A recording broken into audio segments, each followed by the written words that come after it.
call the regular meeting of January 28th, 2020 to order. Stand for the Pledge of Allegiance. Pledge allegiance To the flag of the United States of America and to the republic for which it stands, one nation, under God, indivisible, with liberty and justice for all.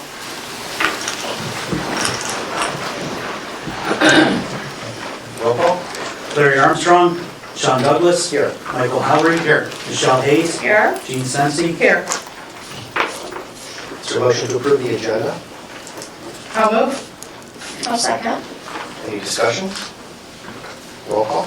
Sean Douglas, Yes. Michael Howry, Yes. Michelle Hayes, Yes. Gene Sensi, Yes. vote is 4-0. Is there a motion to approve the minutes of the regular meeting of December 10th, 2019? I'll move. I'll second. Any discussion? Roll call. Michael Howry, Yes. Michelle Hayes, Yes. Gene Sensi, Yes. Sean Douglas, Yes. vote is 4-0. Are there any board member reports for tonight? Congratulations to the Madison Middle School wrestling. Very good. Anyone else? All right, we'll now open the first public participation portion for the evening. This is on agenda items only. We have 5 minutes to address the board. State your name and address. Sure. Table over there. Yes. No, I'm just going to the table there. My name is Max Sorensen, 5861 Shore Drive. I'm here on behalf of the Madison Recreation District, along with Terry Wagner. I've been on the rec board since 1995 and slipped away for a few years and rejoined last year for a couple of important reasons. One, just so everyone knows, the rec board is taking over Lead Park this year, which means that I have a lot more help. So that's a big improvement, big plus. Mr. Howard, you were on Lead Park for a long time. And the other reason I rejoined the rec board was because we are now going to be asking for a levy in March, on 17th of March. Madison Recreation District is asking for as it turns out, the paperwork I gave you there, that said that we were asking for a .64 mil levy, and we heard from the auditor's office today that it's actually a .63 mil levy. All we asked for when we put this together with them was that we would like to try to raise $250,000 a year for the recreational needs of our community.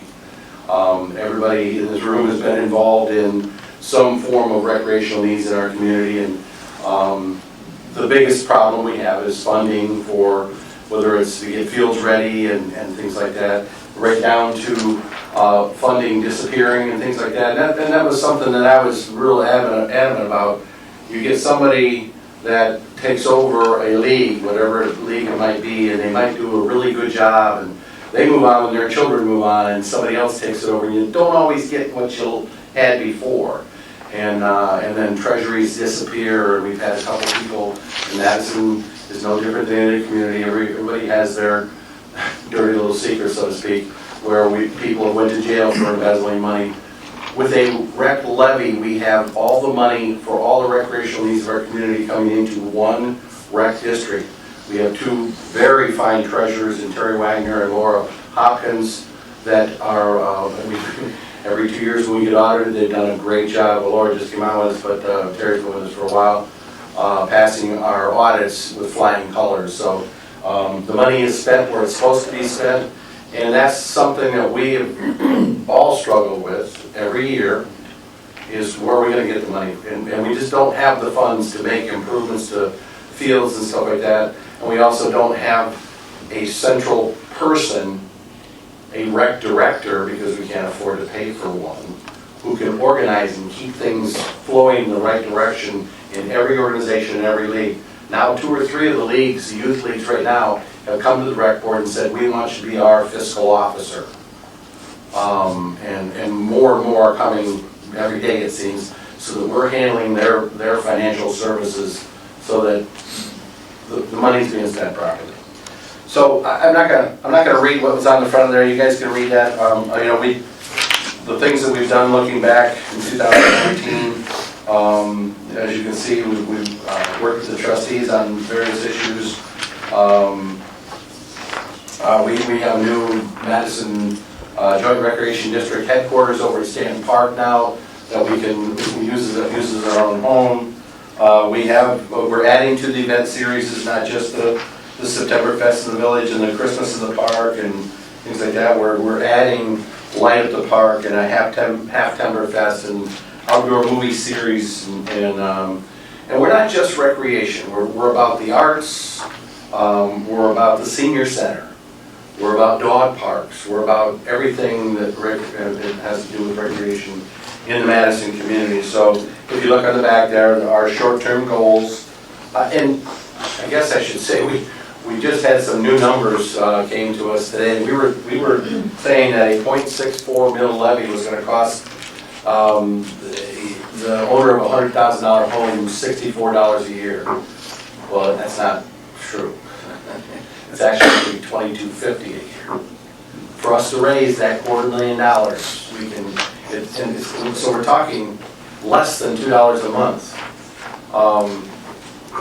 And and I just had a senior that just said it to me only 2 hours ago up at Beam's Funeral Home. He said, I don't have kids in school anymore. I'm a senior. I'm on a fixed income. And I said, well, it's $2 a month.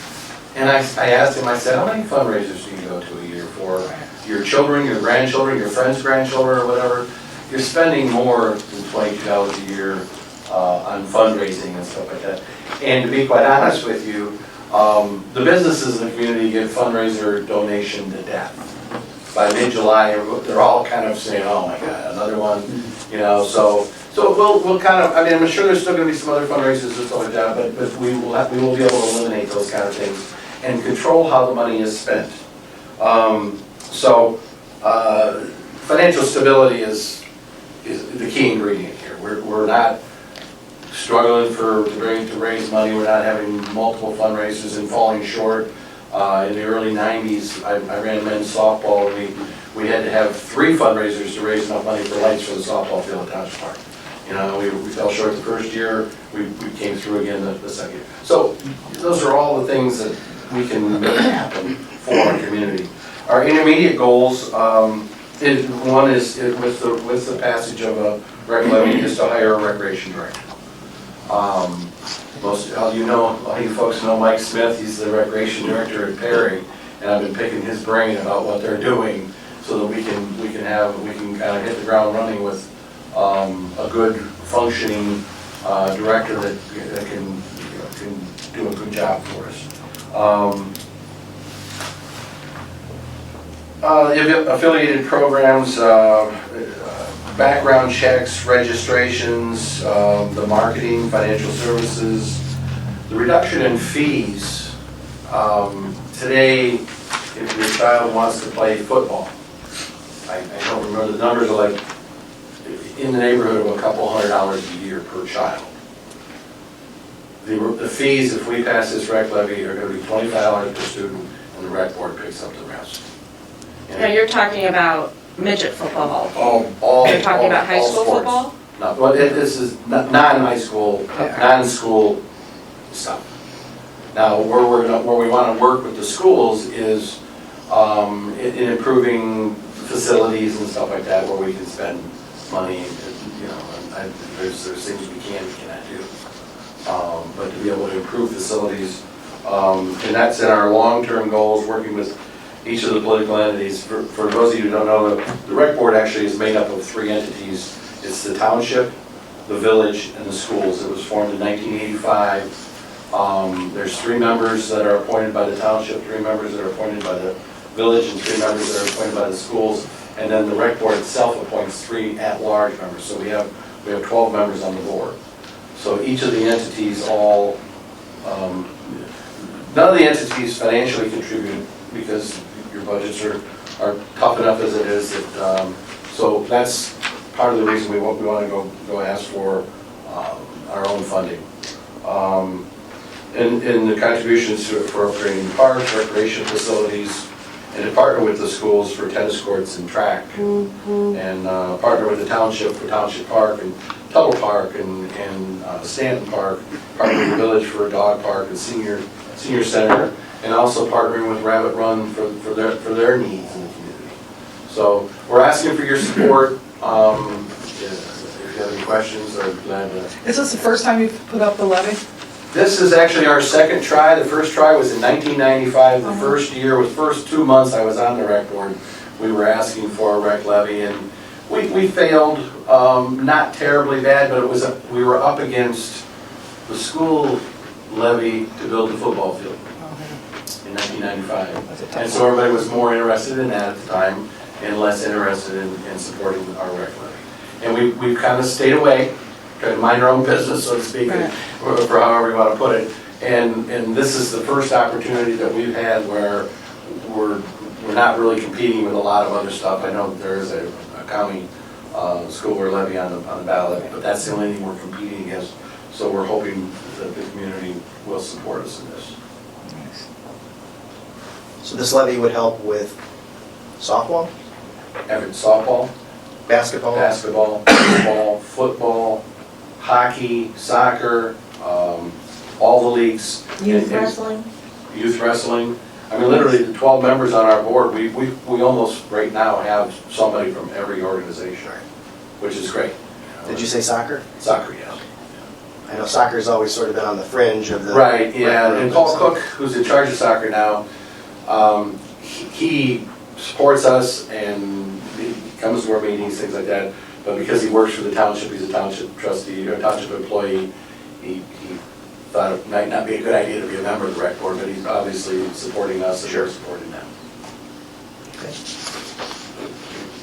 So, at any rate, we would like to ask for your support, and then the good news about this levy is we're not gonna come back and asking for renewals, or not renewals, but for more money and stuff like that. This is an ongoing, continuing levy that we will just raise the same amount of money this year as we would 20 years from now, and we'll live within our means, and we don't wanna have to come back and ask for additional dollars somewhere down the road. And we had to, we've been working on this probably well over a year, actually several years, but diligently for over a year. And we wanted to make sure that we put everything in the basket so that everybody is included. And and what we ended up coming up with is that if we raised $250,000 a year, that would be enough to be able to handle all the financial needs of all the recreational needs of the community. And what it does do also for us is, because if it's a continuing levy, is that it gives us the opportunity, if we wanted to go borrow some money and make payments on something, to reach towards the future growth. How did the money go from $64 for 100,000 to $22.50? Because we thought a .64 mil levy was $64 per 100,000, and it's not. It's a .64 mil levy, but it actually raises that amount, but it's based on the It's based on the assessed value. assessed value. Thank you. Because when I saw it, I started doing the calculation. And we just reread the numbers wrong. It's a lot better number for the flyer. Well, yeah, that's gonna get changed. No, we weren't able to get that changed for you guys today, but those numbers, the 2250 is, I mean, literally less than $2 a month per household on average. What kind of promotion, I would just like to make sure that the public is well informed Oh, thank about you. all this. Thank you. So how do you? We have go about that? 2 or 3 public hearings and public town halls. We have one at the library, right off the, can't remember the date. And we have one at the Township Hall. Yeah, we are doing February 20th at 7 p.m. is a Thursday. We are at Madison Township Hall for a town hall type meeting. And then on March the 12th, which is the Thursday before the elections, we're having one again at 7 o'clock at the library, so that we can explain it to the community. We kind of got our own fault on this one. We wanted to wait till after the first of the year and not try to get out ahead of ourselves. But we had to get out ahead of ourselves to get it on the ballot, so it was, the Board of Elections already had it on the ballot, and somebody posted it on Facebook, and then that blew up. And so then the trustees were kind of like, Kenny thought we blindsided him a little bit, but we've done our due diligence, we've explained it to them what we're doing, we have their full support. We were at village council yesterday, Yeah, we have those. and we have their support, and we're hoping to have yours also. I think it's a great thing for our community. I've been in business here for 32 years and worked, and every one of you have probably been to a spaghetti dinner fundraiser in Duane. And John Dragas said to me last year, he goes, "Hey Max, no offense to you, but we won't have to have as many spaghetti dinner fundraisers." I said, "It's fine with me, I just do it to help the community." So if we don't have to do those, and there's still going to be other ones, other fundraisers for different purposes and stuff, so. But this really gives us a solid footing to be able to, and with everything as usual, you can't do anything without money. We've done a really good job, we've been a very good steward of our funds with the rec board. We're not spending money frivolously. We worked without income. We used to get a $10,000 donation or contribution from the township every year and a $3,000 contribution from the village. And it's been 12 to 15 years since that's happened. And I was actually shocked when I returned to the rec board last spring that the funds were almost quadruple what they were when I left. So and Septemberfest has been a big fundraiser, a big plus for us. And Light Up the Park will also be a big plus for us. Now what we've done with Light Up the Park is whatever funds we had left over, we spend it on Madison Township Park. With the stairs we put in over there and the merry-go-round and swings, we actually, as I or our Light Up the Park committee turn Light Up the Park funds over to the rec board, we're holding back a couple $1,000s because we're putting a wheelchair swing set in the park this year.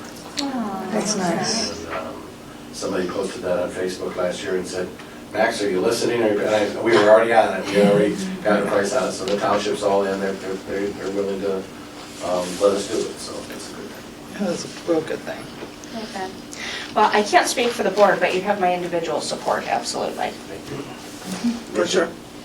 Appreciate it. Yep. One more question, Yes, sir. without belaboring in particular, because it's a long-term goal, but that's the idea. Since this is a school board, long-term goal, tennis courts and track? If you had conversation, what exactly would that entail? I can't speak to it because that's John Dragas. Okay. That was John Dragas and I have talked about yeah, it. and so I know that John has brought it up in the meetings, so I'm not going to speak to it. Okay, I know they're deteriorating. Yes. And we want to be able to help fix them up. Okay. Nice. And it's not a cheap project.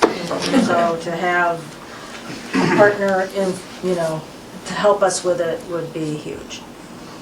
And it's not just the schools that use it, we have, a youth tennis league too that uses it, so. Mhm. And the community does walk on the track and, Yep. yeah. It's a great facility.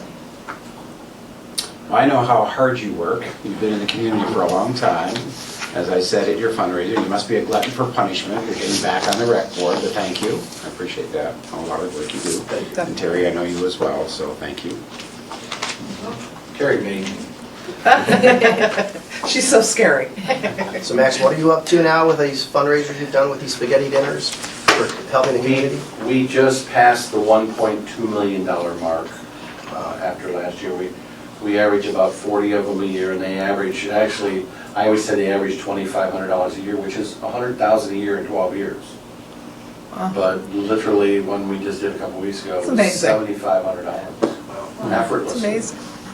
And there's a lot of work involved putting Sure. together, but versus reverse raffles and things like that, they're Sure.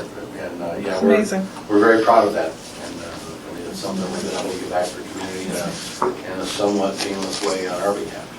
And we donate half the food. We just charge them $1 per person to cover some of the food. But we appreciate the partnership here at the schools. Yeah. For sure. Good luck with your levy. Thanks, Mayor. Thanks, Terry. Thank you. Thank you. Thank you.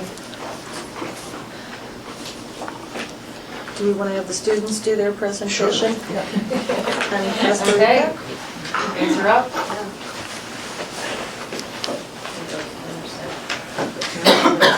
Sure. Well, we can kind of see this from a distance. We can go Yeah. from a distance.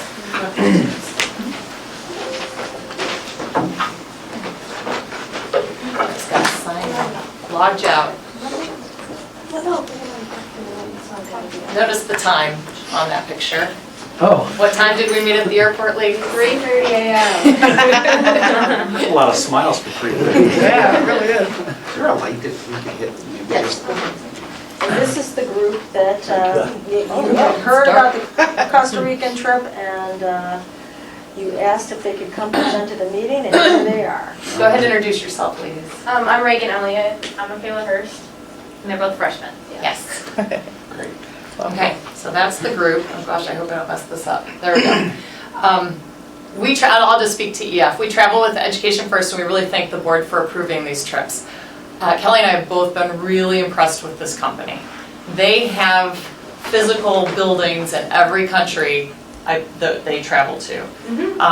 So if something were to happen, there would be someone there to take care of us. And just the communication, I just can't say enough about this company and how easy they are to work with and the product that they put out. And just the security of safety, and all the kids have a wristband at all times they have to wear from the time we arrive at the airport to the time they're back with their parents, that have an emergency number on the inside, which we really appreciate. So not only is there someone available to talk to 24/7, but then there's an employee on the ground in that country, in addition to our tour guide who's with us 24/7. Yeah.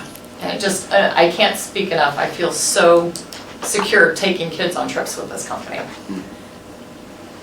Day one. Okay, so day one was, we were mostly on a plane because we had to get there. And then we had lunch, and that was really cool because it was Costa Rican food.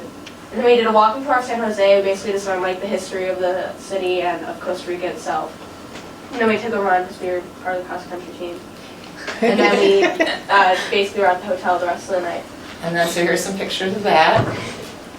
The KC Hotel, Kelly just kind of commandeered the name for herself.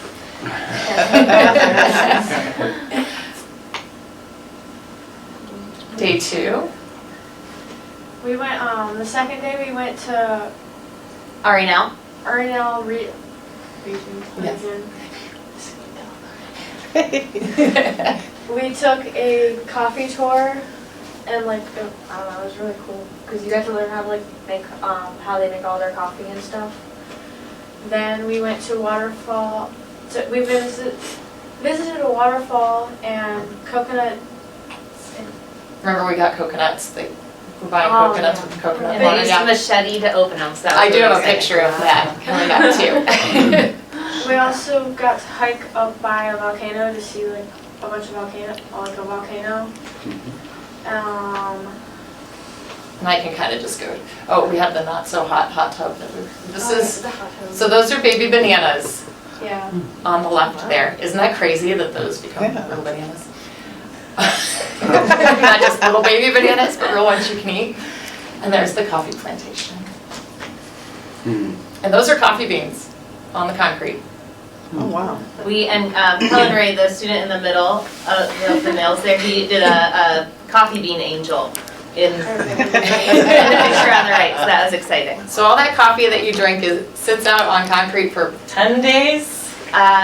It was a And while. they rake it every few hours. So there's the machete that they used to, that was our tour guide, Ollie, who was with us all the time. He was Costa Rican in the waterfall. And it was, they called it a hike, Volcano. but it was kind of like not even a tenth of a mile. Well, we're all cross country right now. And there's the cool towel art that was on our hotel bed, which was very fun. We The one- didn't get that, yeah. You didn't have that? Oh, Oh, it's no. just in our room. No, the boys had it too. So we had a funny joke. We had one room of all boys, so there's 4 boys, and the rest were girls. And every time we went to a new hotel, the boys somehow ended up with like the nicest, biggest room. So they had a Ginormous towel art, but I bed. guess the girls did it. Yeah. And one thing I'd really like to point out that just really impressed me, this was the restaurant at our hotel. And notice there are no walls. I mean, it's just you walk into places and out of places. They have no need to close anything up because they don't have January. So I just found that just amazing. Day 3, we were still in the Arenal region, and we kayaked on the lake next to the volcano we hiked up to. And that was really awesome because we got to kayak and we got to see the volcano from a different perspective. And then we walked down 577 steps down to a waterfall. And that was cool because we had to swim by the waterfall and see it.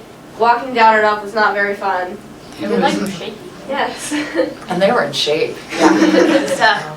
And then there are pictures of the soccer, so there's the waterfall. Beautiful. It's just absolutely gorgeous. And so you want to talk about playing soccer? It was really cool, like, playing soccer with people that don't really speak English, so like, you had to like try to communicate with them some other way because you guys don't speak the same language. So it was like, it was a fun experience playing soccer with kids from this year. And they were really, really good Yeah, they were soccer. We were matched with a local school who was in the area of our hotel, and the basic idea was more than just like a high school soccer team. It was specifically students they had identified of at risk, females, and they brought them together from neighboring districts to form this soccer team. A lot of them make it onto the professional or national team in Costa Rica. So our girls were matched with them since we were runners. And each EF does it different based on your interests. So we told them going in, like, we're all runners, we want to be really active. So they picked that opportunity as our local exchange.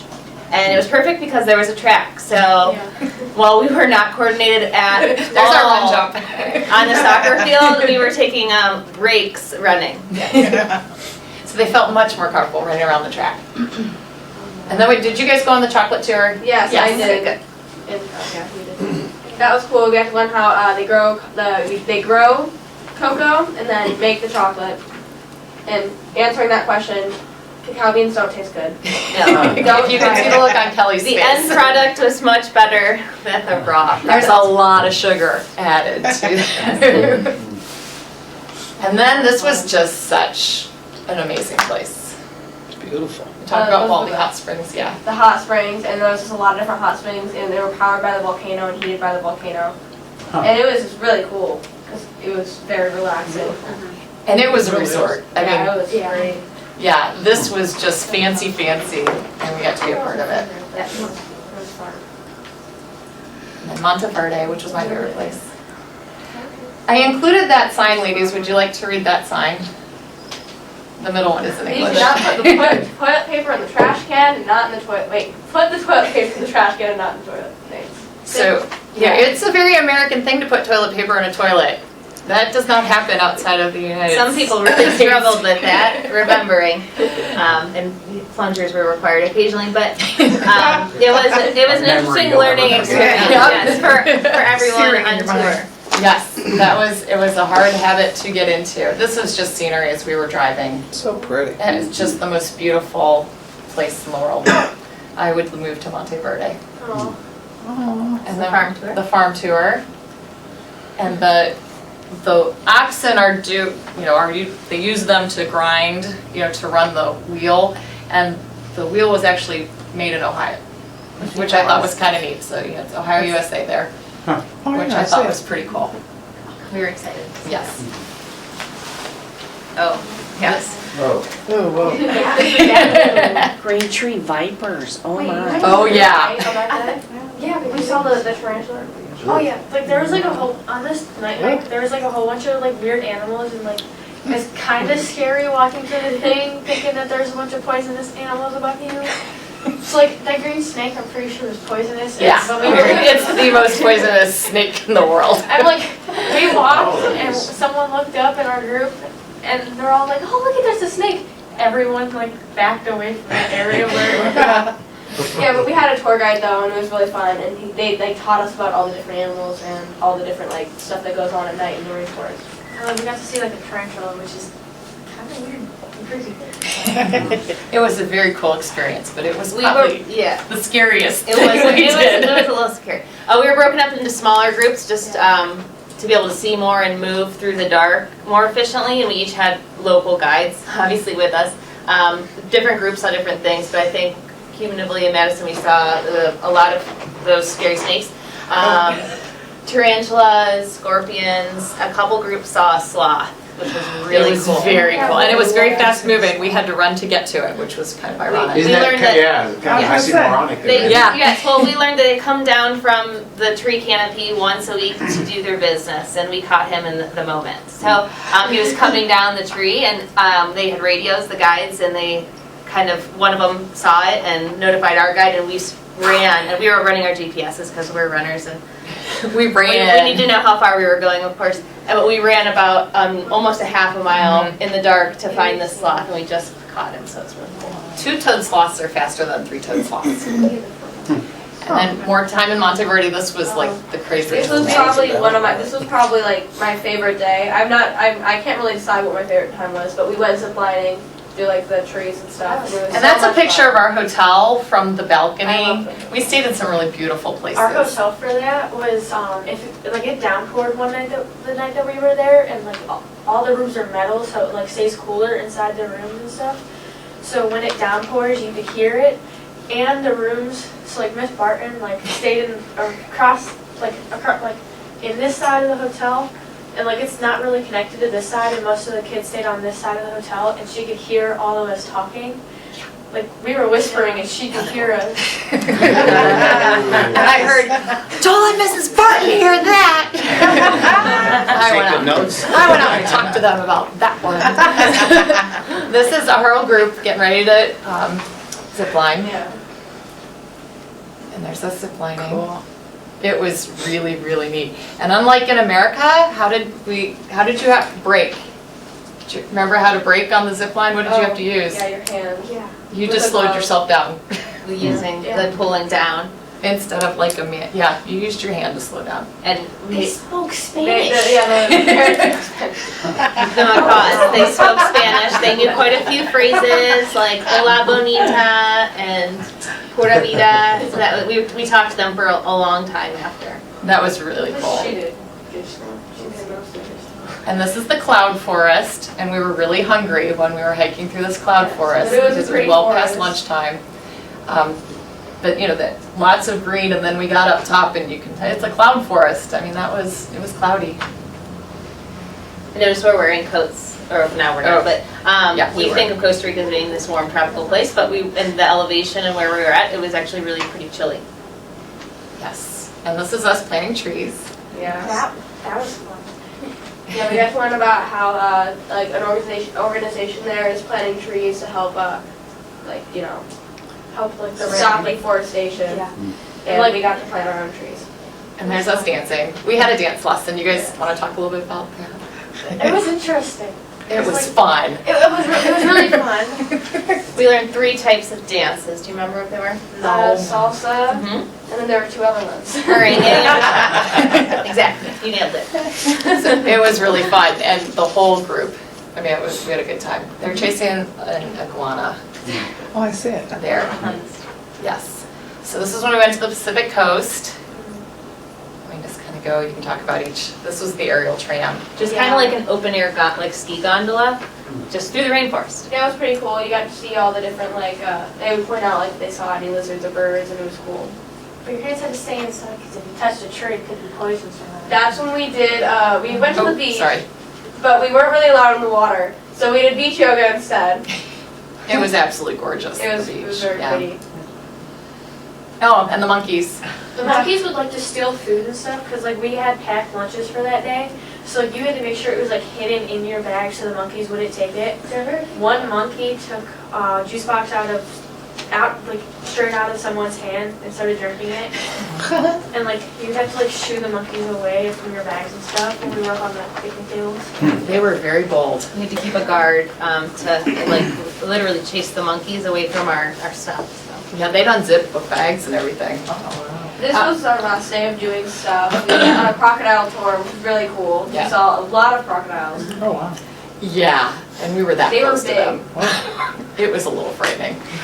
But they were sleeping. They sleep with their mouths open. That's how they regulate their temperature, is keeping their mouths open. And in Costa Rica, they make everything, almost everything by hand. So they hand paint and carve everything.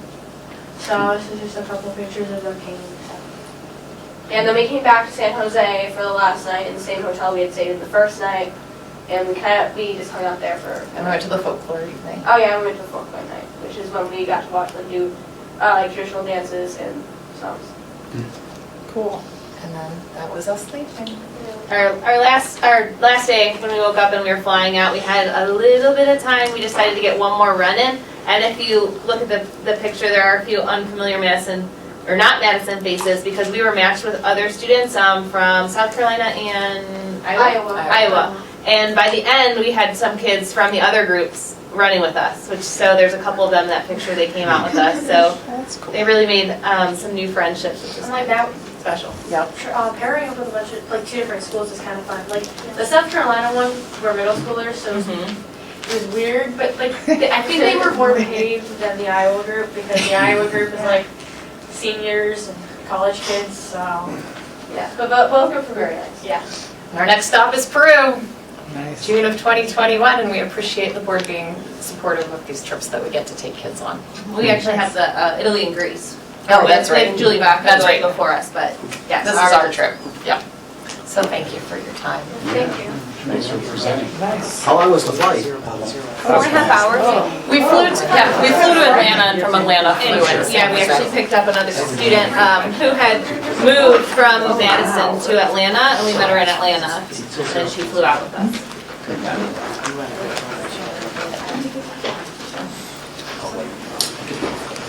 What do you have there in your hand? Oh, yeah. Oh, it's some of the souvenirs they got from Costa Rica, and this one actually, it does this. That's coming out. The painting on it is very pretty. Yeah, they do it all by hand, which was one of the most interesting parts. And like, this is like what they would use to make their coffee and stuff. Mm-hmm. So like, I'm pretty sure they can put the coffee into the ground and stuff. Pour water over it and go. Ah, cool. And then a frog. And then there's a frog. Really cool. Oh, wow. Thank you, Phil. And there's no cute Costa Rican boys, right? No. No. Yeah, we were really proud, especially of these girls being, I mean, at the time, you know, not even in the high school yet, for them to be brave enough to come with us to another country with teammates they really didn't know that well at the time, because they were just starting high school. We were really proud of them, especially. Very good. And their parents were brave. Oh, yeah. We had a couple parents with us, which was really It nice was too. both of our parents actually. That's right. Thank you.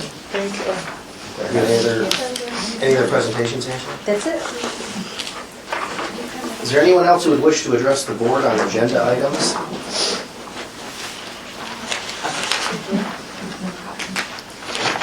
Seeing none?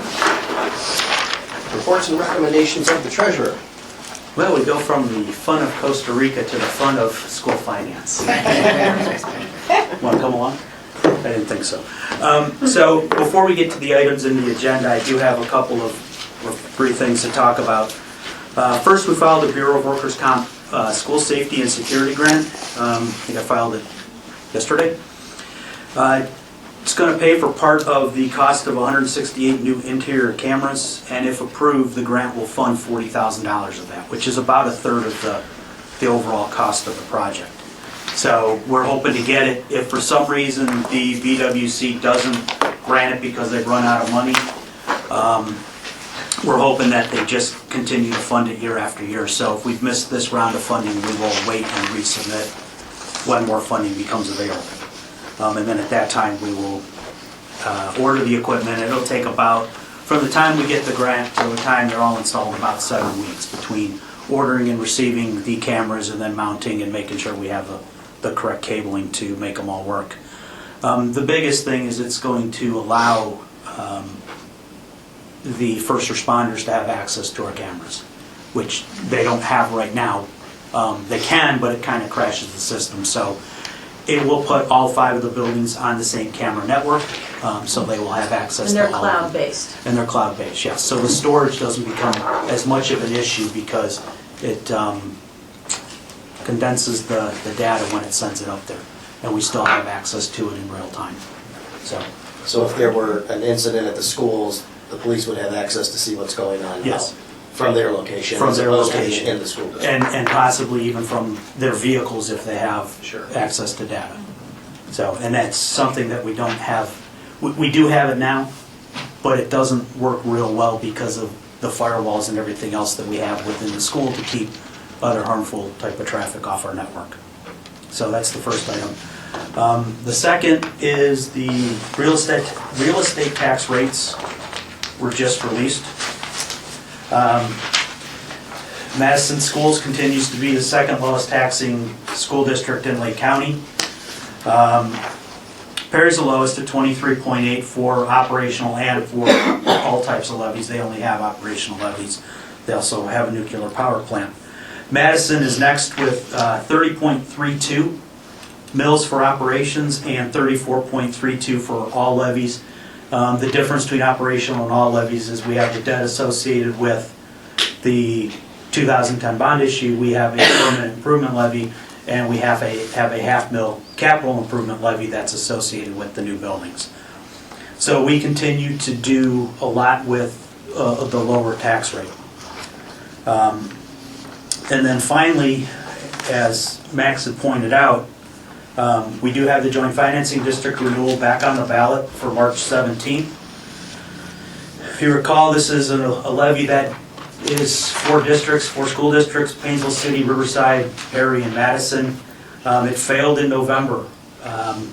It was originally passed in 1990, renewed every 5 years after that, and failed partly because one of the school districts, not us, had a hotly contested issue, and it failed miserably in that part of their district. And it kind of, since it's a 50% plus one of all four districts combined, we ended up losing by 13 votes. 13 votes. 13 votes. 13 votes. Out of a lot of votes. I mean, it was a big turnout for the November election. This one is 2.28 mils, so it's $69.83 per $100,000 of valuation. And again, what Max was talking about, your house is valued at $100,000. It's assessed at 35% of that. So their levy's based on that. Ours, because it's a renewal from prior to the law change, our taxpayers pay 87.5% of that. So, and again, it's not a tax increase. It's generating the same dollars, actually less dollars because of deregulation, but no more than it generated in 1990. And for us, that's about $1 million a year. So because it's a renewal, the state still picks up that 15%?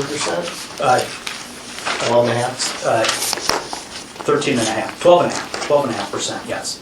And they got rid of the homestead and rollback exemption on new levies, I want to say 4 years ago? Yeah.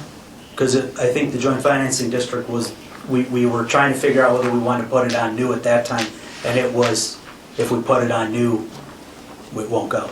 You know, it'll be the full rate.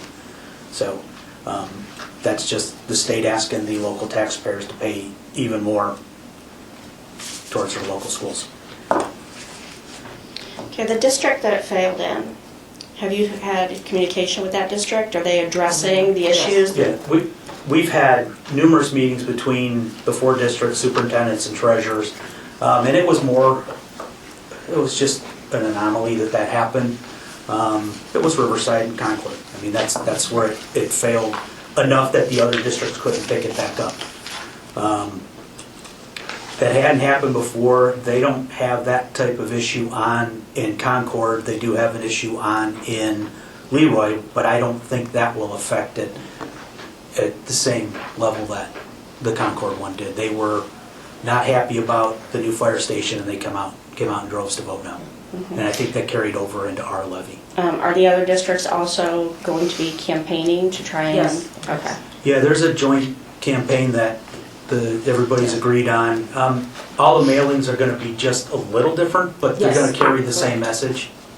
They're going to be tailored to our individual districts because, as Perry pointed out, they ought not be sending out a blue and white mailer to their residents. And we don't want a red one coming to ours.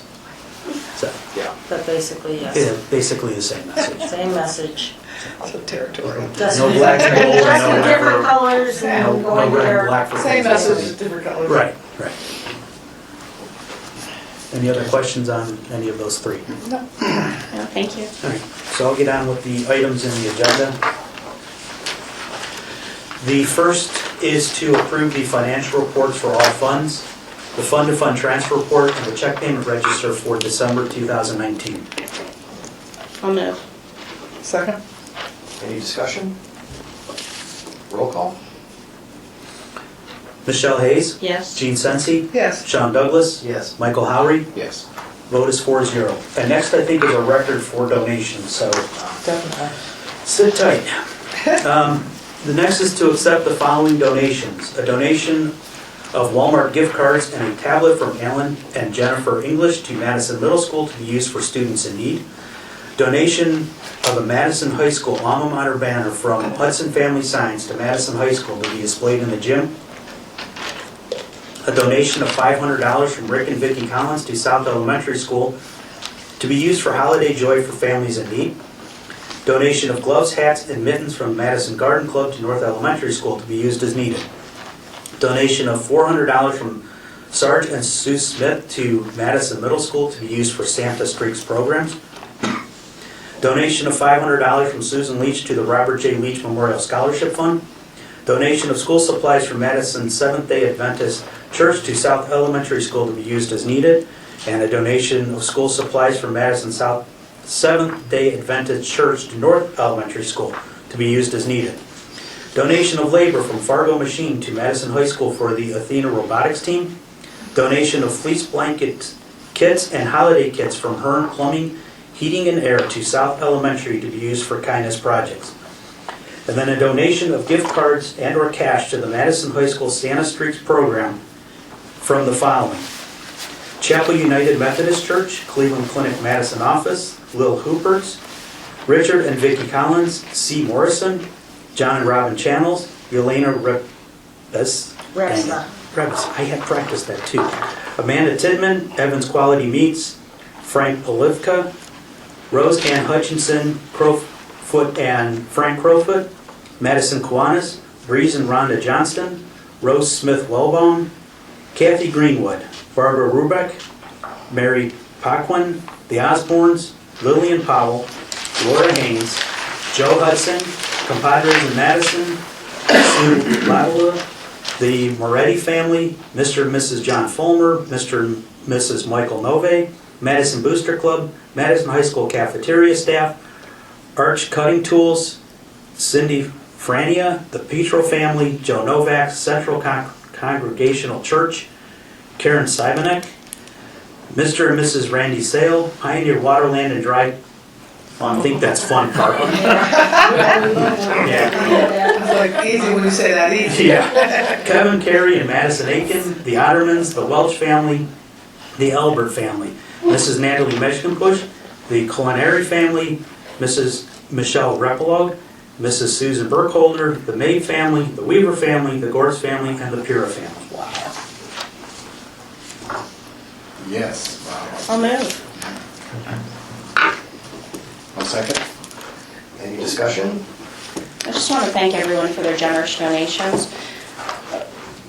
Every meeting we have, we are accepting donations from the community. The community is very generous to us, and thank you very much. Thank you. And that's why we read them all.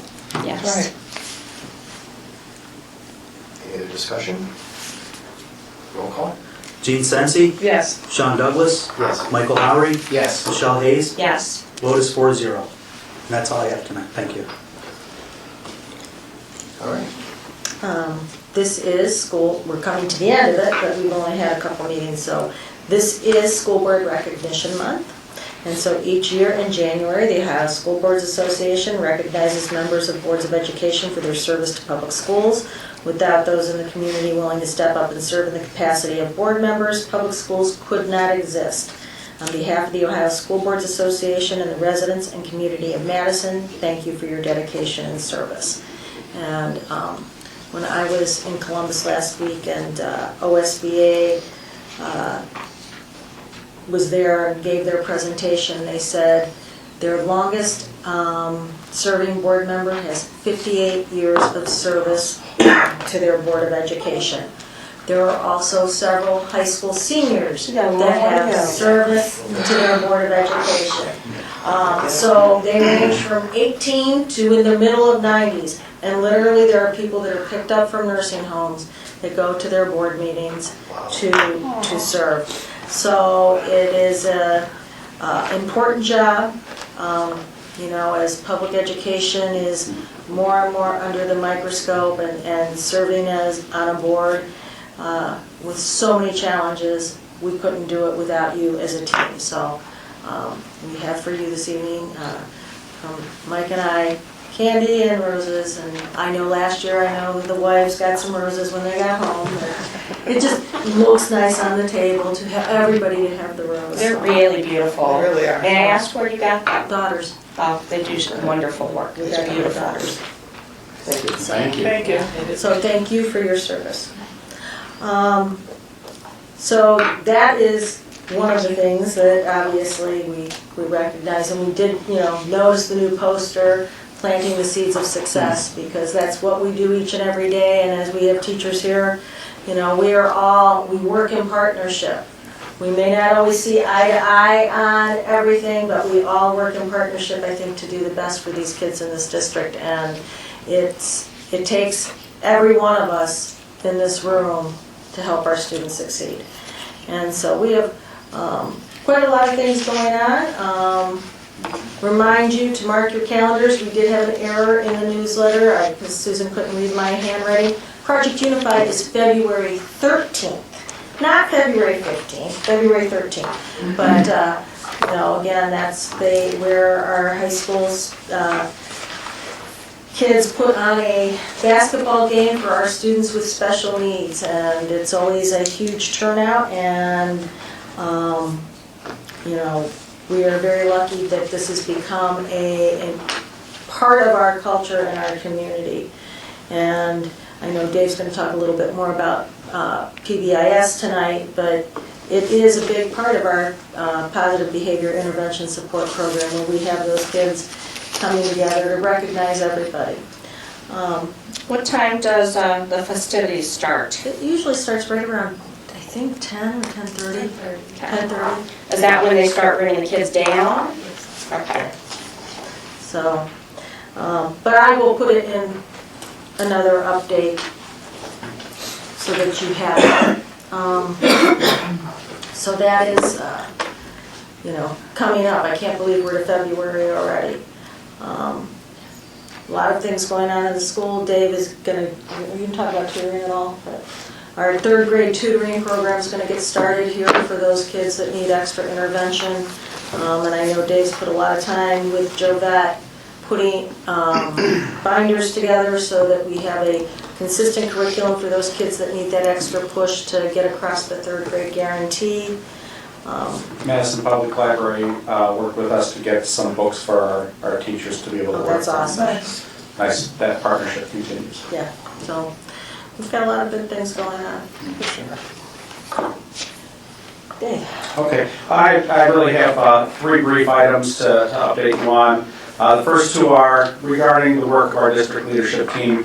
As I've been sharing all year, we are in the process of developing a reading achievement plan. Earlier, I guess at the very end of 2019, our elementary team got together to do an assessment of our current, where we stand currently in terms of having a comprehensive literacy plan. This afternoon, our secondary team, middle school and high school folks, got together, went through the evaluation tool. So our evaluation is complete, and now moving forward, our work's going to be to analyze the work that we've done with that and set priorities and action steps to get to. We found a lot of things that we said, no, we're not quite where we want to be. What are our steps, our timelines to get there, and who's going to do that work? And so that's some of the ongoing work around reading instruction for our district leadership. And I think part of that, especially at the secondary level, is content area reading and that reading to learn versus learning to read. We did a big push for that years ago, and then the test shifted and all of those kinds of things, and it's just coming back to that best practice, where, it's not new information, but I think it's something that needs to be reinforced and,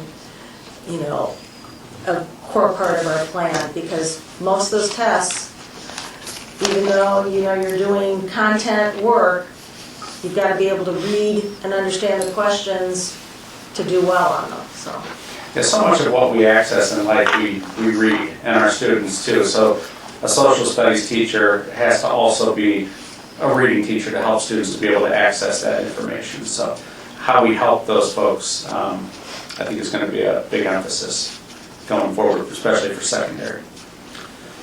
And then Angela had mentioned PBIS, Positive Behavior Intervention Supports, and this is this year we are doing our reboot, and our schools are doing school-wide kickoffs. This is really about our school climate, how we interact with each other, adults, kids, community, and making sure that expectations are defined and taught, and we're explicit about that.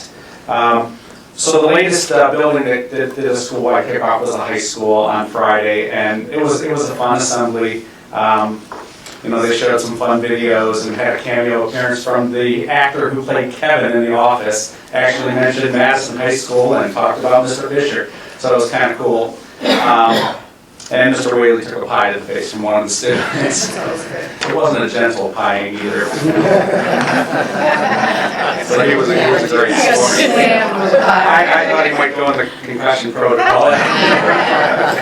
Wasn't sure. So, but it was one of those things where you had the whole student body together. Kind of started off a little slow, and they're like, okay, we're here to talk about behavior, and then it turned into kind of a fun thing, and I think a lot of people left feeling good. So I think that's the idea, is this whole idea of how we interact in a positive way with each other and in a respectful way, and that kind of thing is what we're trying to become pre-K all the way through. And my final thing, I just want to take an opportunity to invite you to our district spelling bee, which will be Thursday morning. I'll send these around. These are the flyers. You're welcome to attend. It is, I believe, I better check it out so I don't say the wrong time. It's at Madison Middle School. What time's the bell ring, 9 o'clock bell ring, right around there? I'm sure it's right after that. 9:07. Yeah, I'll send out an email update because it doesn't say it on here, but I know it's in the 9 o'clock hour. I want to be specific. But, yeah, I think if everybody gets there at 9, we start right after that bell. Right. It's it's an annual thing. Our spelling bee feeds into the Scripps National Spelling Bee. So our students started off in classroom spelling bees to school-wide spelling bees. Now they're at the district level, and our winner will move on to the Lake County level and could continue on and ultimately end up in Washington, D.C. on ESPN spelling words. So we have some really good spellers. Hope it works in your schedule. So on the PBIS, I saw some social media activity around that with videos of teachers talking about, naming students specifically, they were shouting out positives Right. for particular students. Right. I thought that was that Yeah. was a lot of fun. Well, they had a student film crew going room to room, and I think the teachers had been prepped a little, but they kind of interrupted class and said, "Who's your PBIS shout out?" And they called out a name, and that happened in front of the whole auditorium full or gym full of kids. So that was very upbeat, very positive. It was positive, nice to see. And it was a very diverse group of students. So it wasn't just all the great kids getting the shout out. So that was really nice. Okay, ready? Some recommendations? All right. We're asking you to enter into the following employment contracts this evening to employ Joanne Dunlap as a speech-language pathologist under a one-year limited contract effective January 27, 2020 for the remainder of this school year, 2 days per week. We're asking you to approve the following substitute teachers as approved by it's no longer Lake County Educational Service Center, it is the ESC of the Western Reserve and the Madison Local School District under a one-year limited substitute teacher contract, beginning with Linda Favorite and ending with Christopher Smith. Asking you to employ the following person as a casual day-to-day substitute, Ashley Naska. employ as a building substitute at a rate of $100 per day, Jenny Wolf, to approve change in placement on the teacher salary schedule, beginning with Shauna Gilligan, moving from MA 15 to MA 30, and Catherine Civila Bowman from MA 15 to MA 30.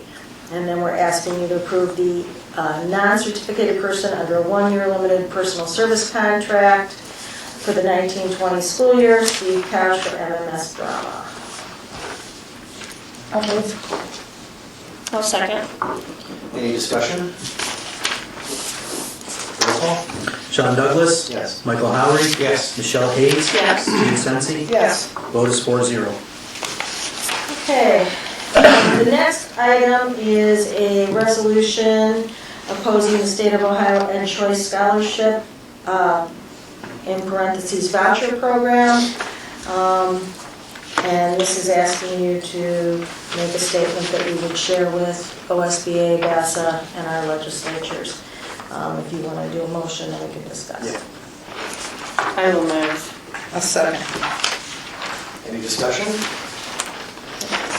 Could you give us a little bit better Yes, explanation? yes, I'm going to give you a much better explanation. So the Ed Choice Scholarship Program was initially started in schools that were in high poverty areas to allow them to take their public dollars to a private parochial school. And they had to meet certain criteria within the poverty threshold. In the last budget bill, in the conference committee, at the very end, they sort of expanded it.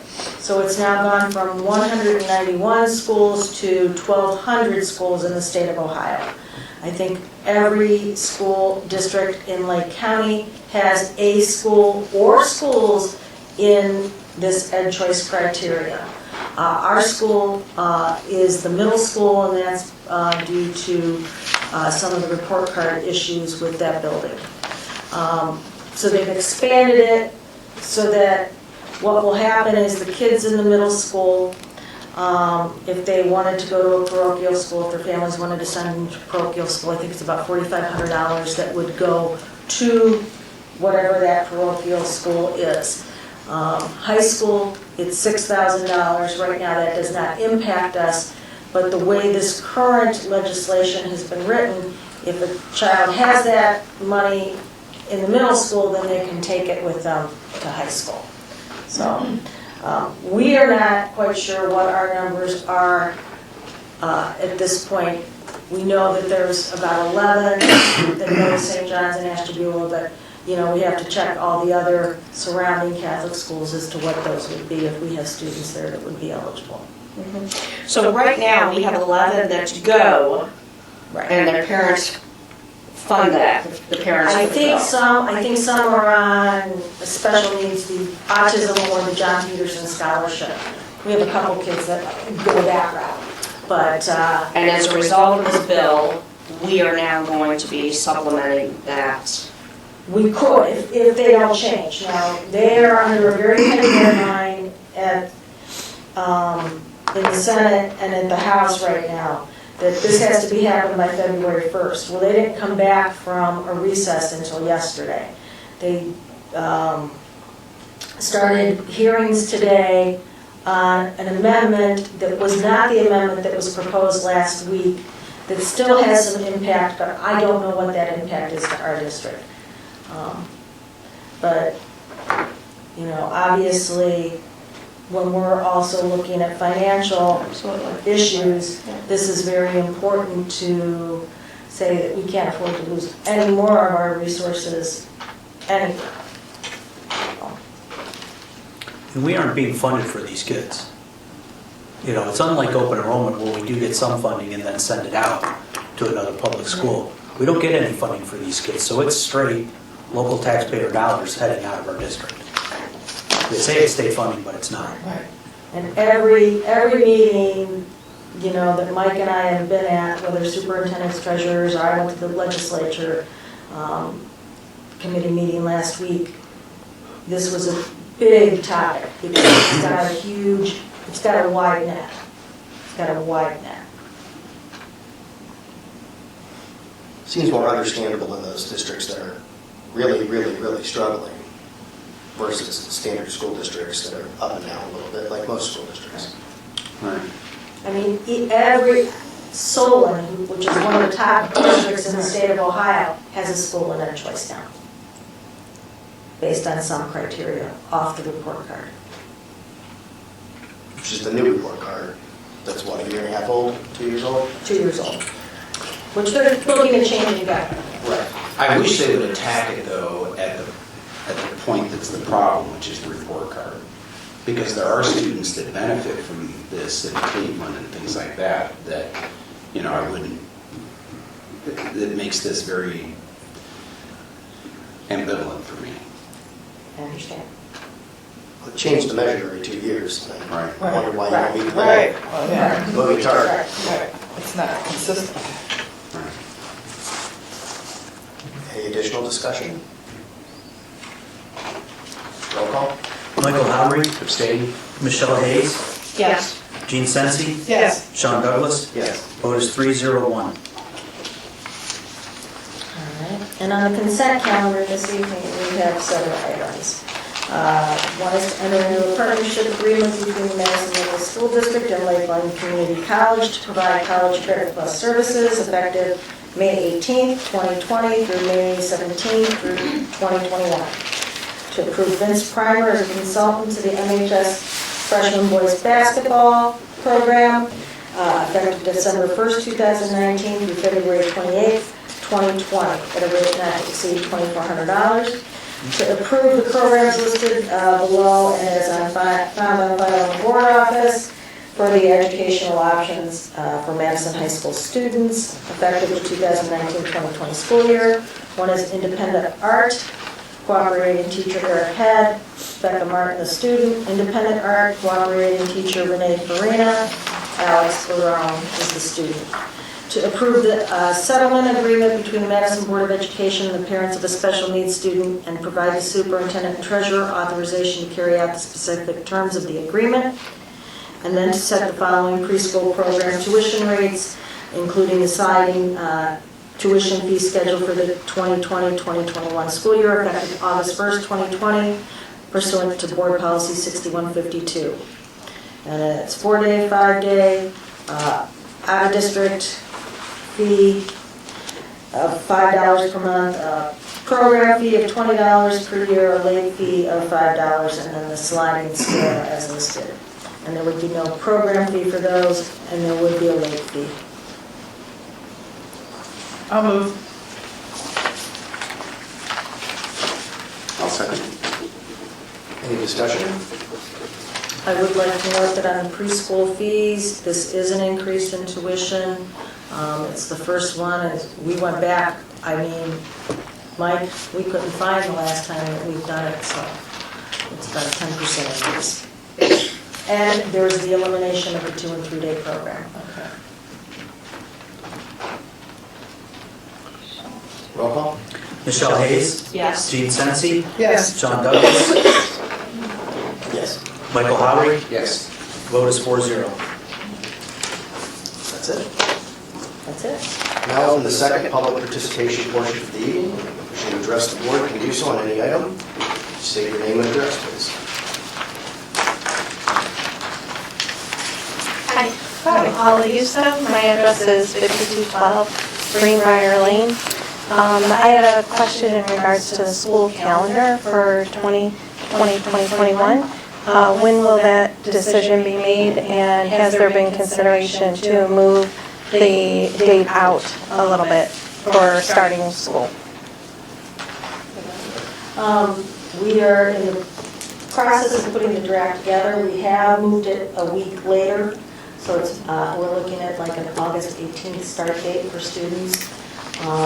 And it still works that we can get the first semester in and meet those, educational needs, but put it a little bit later. And I think that's consistent with what everybody's doing regionally. Yeah, that's what I had heard as well through other school districts. So there was a lot of conversation last year over this school year calendar. So I know there was a lot of concern, not only from the a lot of folks brought up heat and things like that with the classrooms, but more so from vacations and things that our community, as far as childcare and things, camps and the deadlines for those, and it doesn't cover all the way through to when people needed coverage. So that was one question I had for you. And the process, just to let everybody know, is the first reading of that will be at the February meeting, and then the calendar then will be approved at the March meeting, and we'll be looking at a 2-year calendar. Okay, thank you.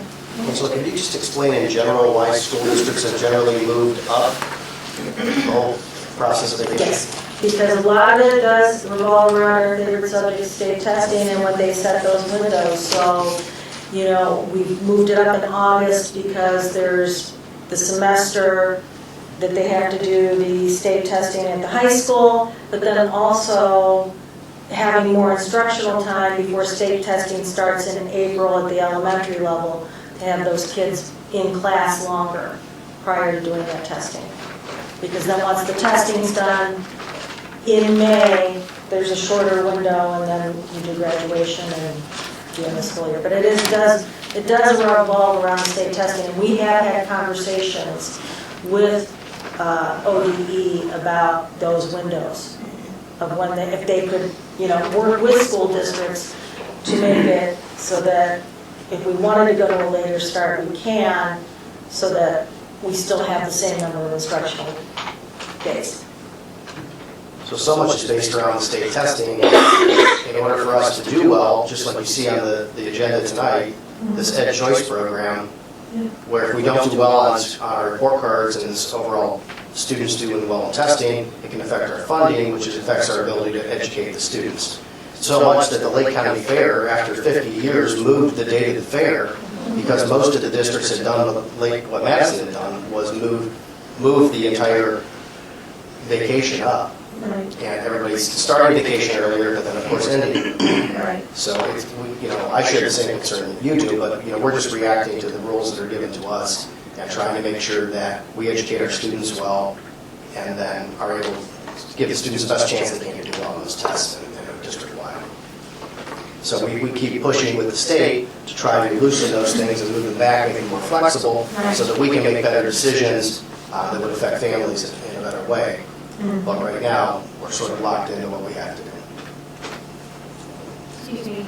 Speaking of state testing, my name is Elizabeth Bennington. I'm at 280 Emily Drive. I have a child with autism in 2nd grade, and you were speaking of 3rd grade tutoring. I asked about that. So with a child with autism who fails miserably on state testing but excels in the classroom, that poses a problem for me with state testing. Can you explain to me what you're doing with this 3rd grade tutoring to help my son with this preparing for 3rd grade readiness? I've asked about it. I haven't gotten any clear answers yet, so maybe you can enlighten me. Well, so your child's in 2nd grade now. He's in 2nd grade now. He excels in the classroom fine, but he did not do well with state testing. In fact, he failed miserably in state testing. So it's kind of a problem, right? So, beginning with our kindergarten students, we do we do a variety of assessments. We do them prior to September 30th. And the idea is to try to identify at the beginning of the year students who are not reading, who are not on track is the term that we use, not on track to be reading at grade level by the end of the school year. He's reading grade level, that's not the problem. So he's doing okay on those assessments because those are what's defining which students are getting a reading improvement plan for us. So that he does okay on in that case, it's probably Ames Web that he's doing okay on, and then he gets to the state test, and well, he hasn't taken one yet as a 2nd grader. So. Right. I don't know what the test is called.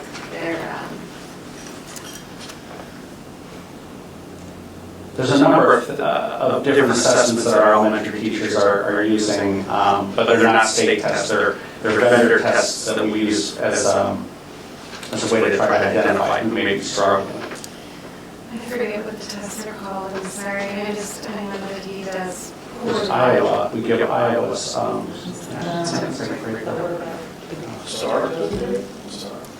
Startings, which are assessments that are done periodically, but there's no testing in the second grade.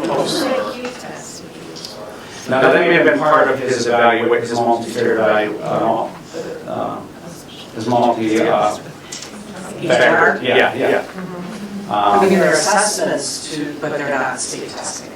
Right. We don't test until third grade. So generally, what we would do with any students, with or without a disability, would be to try to identify, try to catch them as early as we can, put in place a reading improvement plan specific to what we're seeing with them. We provide a variety of different ways to intervene throughout the years, and then once we get to third grade, there's a high stakes that come along with third grade reading test, which says if you don't hit a qualifying score, you won't move on to fourth grade. So we really hit it hard with extra tutoring available after school for those students. That tutoring is really geared at the third grade level, and the idea is to give a lot of exposure to kids at the level that they're going to be expected to. And who does the tutoring? Our teachers. The teachers. Yeah, our teachers. We do it this year. We're doing it 3 days a week after school, about an hour and a half per day.